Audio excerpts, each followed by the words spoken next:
So let me take you back to 1994.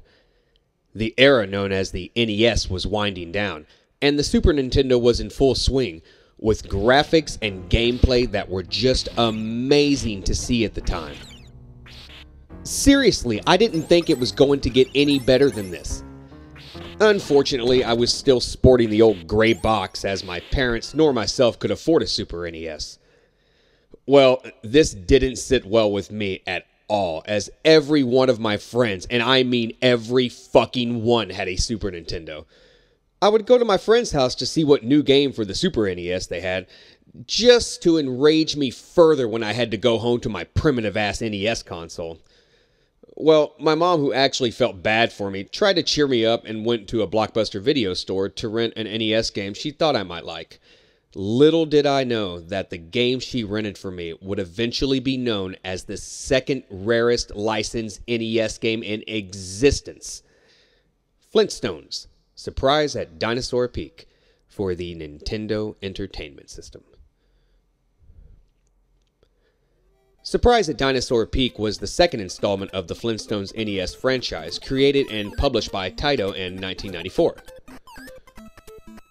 Unlike the first Flintstones, the game never had a Japanese release and supposedly was only available exclusively to Blockbuster video stores.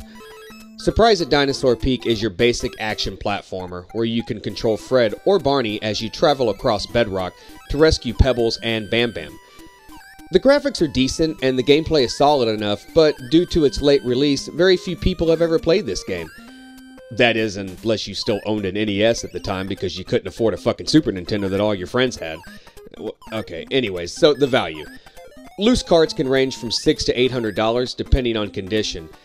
Complete copies are very difficult to find because they were not released to the general public, and if you are lucky enough to find one complete, they are usually in poor condition due to Blockbuster's obsession to put stickers over every fucking game they own. Please rewind? Rewind what? It's a fucking game! Regardless, the box and booklet can actually be worth more than the card itself, sometimes fetching prices of $900 or more. Like I said earlier, this is the second rarest licensed NES game in North America, with only stadium events being the rarest.